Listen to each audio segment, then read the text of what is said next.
I want to be very clear about what happened this morning. This is not a political rally.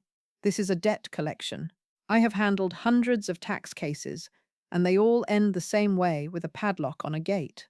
Before you dismiss this as just another election headline, I want you to look at this document. This is what we call a writ of entry. It is the only reason that plane is on the ground right now. The media tells you this is about weaponization. They tell you it's a sudden attack. But I'm going to show you the court docket that proves this has been coming for 4 years. I'm going to show you the unpaid bills, not the speeches. If you want to understand how the IRS actually seizes a billionaire's private jet, you are in the right place. This morning at 9:23 a.m. Eastern, the Internal Revenue Service filed a formal asset seizure order targeting a Boeing 757 private aircraft. The seizure order identifies the aircraft by tail number, registration, and current location. The IRS doesn't file these documents casually. They follow a process, a long process, a documented process. Here's what most people don't understand about how the IRS operates when they seize assets from high net worth individuals. This isn't the beginning of enforcement. This is the end of a very long road. The IRS doesn't wake up one morning and decide to seize a $20 million aircraft. They exhaust every other collection method first: bank levies, securities liens, real estate attachments, physical asset seizures like aircraft. That's the last resort. I'll be covering how this case develops, the legal process, not the political spin. If you want to follow the actual evidence as it unfolds, subscribe. Let me walk you through the paper trail. This didn't happen overnight. The seizure order is the visible moment, but the timeline stretches back 4 years. The IRS follows a documented escalation process, and every step matters. It starts with an audit. The agency conducts an investigation, determines a tax deficiency, and issues a formal assessment. The taxpayer receives notice CP14. That's IRS language for you owe money. Here's the amount. Here's the deadline to pay or dispute. That's step 1. When the initial assessment goes unpaid, the IRS escalates to demand letters. They send a series of certified letters, notice CP501, CP503, CP504. Each one increases the urgency. Each one documents that the taxpayer was informed of the debt and given opportunity to resolve it. The IRS doesn't move forward until these attempts fail. Next comes the federal tax lien. You've heard the term lien. Here's what it actually means in plain English.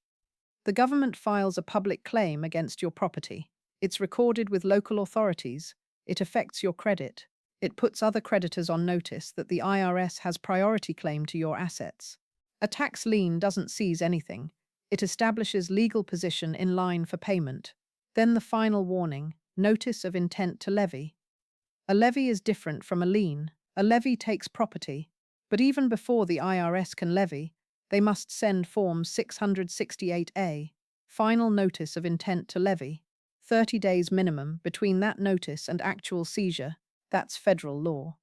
The documented timeline in this case, 4 years of process, 17 certified letters according to IRS collection protocol, 3 documented in-person meetings between IRS revenue officers and the taxpayer's representatives. That's what Form 6068A requires before seizure authority activates. The headline says IRS seizes jet. The actual process for years of documented warnings, opportunities to pay, opportunities to dispute, opportunities to negotiate payment plans. But here's what makes this seizure different from typical high net worth cases I've seen. I've only seen the IRS seize aircraft 4 times in 3 decades. If you're thinking this seems unusual, you're right. Let me show you why. 3 anomalies stand out. First, the asset class. The IRS typically goes after liquid assets first. Bank accounts, brokerage accounts, securities. Real estate comes next. Physical assets like vehicles, equipment, aircraft. That's the absolute last resort. Why? Because they're hard to store, expensive to maintain, complicated to sell, and often secured by loans that reduce net recovery value. When the IRS seizes an aircraft, it signals they've exhausted easier collection methods. Second, timeline acceleration. Standard IRS collection follows a predictable pace. assessment, letters, lien, levy warning, seizure. That process usually spans 5 to 7 years for high-dollar cases. This case compressed the final 18 months, 3 years of standard procedure, then rapid escalation in the last 6 months. That acceleration indicates either new information came to light or the taxpayer took actions that triggered expedited enforcement. Third, public disclosure. Most IRS seizures happen quietly. Bank levies are private. Even real estate liens, while public record, rarely generate headlines. Aircraft seizures, the IRS knows these will be public. Tail numbers are tracked. Aviation databases are searchable. When the agency moves forward despite guaranteed publicity, it signals confidence in their legal position. That's not coincidence, that's pattern. When I see these three factors together, difficult asset class, accelerated timeline, public exposure, I know the IRS has determined they have no other viable collection path. Let me know in the comments. Does the 4-year timeline change how you see this story? I'm curious what patterns you're seeing. Let me break down what this seizure reveals about the debt. The aircraft's worth approximately $20 million, according to aviation market assessments. But here's the math that matters. The IRS doesn't seize assets unless the outstanding tax liability significantly exceeds the asset's net value. Why? Because seizure and sale costs are substantial. Aircraft storage fees, maintenance requirements during the seizure period, appraisal costs, auction management, legal fees. If the taxpayer contests, the IRS has to recover enough after those costs to justify the seizure. Industry standard. The IRS typically won't seize unless the debt is at least 150% of the asset's liquidation value. For a $20 million aircraft, liquidation value, what it actually sells for at government auction, not retail price, runs about 60 to 70% of market value. So we're looking at roughly $12 to $14 million in realistic recovery. Now apply the 150% threshold. If the IRS needs $12 million in net recovery to justify this seizure, the underlying debt likely exceeds $18 to $20 million minimum. But here's where it gets more complex. You've heard the term priority of claims. Outside court, you'd call it who gets paid first when there's not enough money to pay everyone.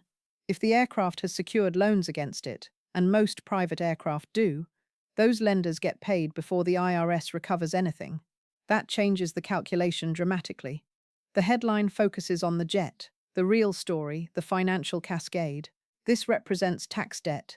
Doesn't start at $20 million.